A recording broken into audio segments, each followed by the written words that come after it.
اعوذ باللہ من الشیطان الرجیم بسم اللہ الرحمن الرحیم 18 ذی الحجہ یعنی عید غدیر کا دن عید اللہ الاکبر اور آل محمد کی عید ہے اور عظیم ترین عید ہے۔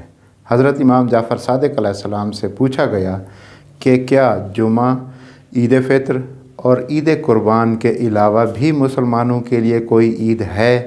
تو آپ نے فرمایا کہ ہاں، ایک ایسی عید بھی جس کی عظمت باقی تمام عیدوں سے زیادہ ہے، اور یہ وہ دن ہے جس میں رسول اکرم صلی اللہ علیہ وآلہ وسلم نے امیر المومنین حضرت علی علیہ السلام کو خلافت کے لیے منصوب کیا اور فرمایا کہ جس کا میں مولا ہوں اس کا علی بھی مولا ہیں، اور وہ 18 ذی الحجہ کا دن ہے۔ راوی نے سوال کیا، اس دن کیا کرنا چاہیے؟ تو امام علیہ السلام نے کچھ اعمال بتائے کہ اس دن روزہ رکھنا چاہیے، اس دن زیارت حضرت امیر المومنین علیہ السلام پڑھنی چاہیے، 2 رکعت نماز ہے جو زوال کے قریب پڑھنی چاہیے۔ بہت ہی آسان اور سادہ نماز ہے۔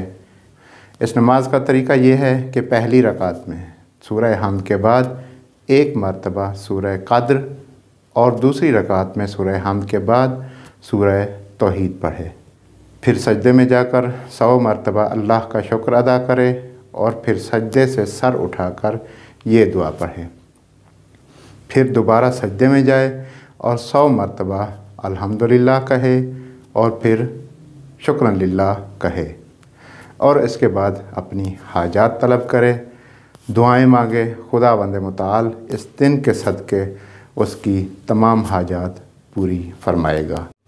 اور دیگر یہ کہ غسل کرے اور زوال سے آدھا گھنٹہ پہلے 2 رکعت نماز پڑھے، جس کی ہر رکعت میں سورہ حمد کے بعد سورہ توحید، آیت الکرسی اور سورہ قدر 10 مرتبہ پڑھے۔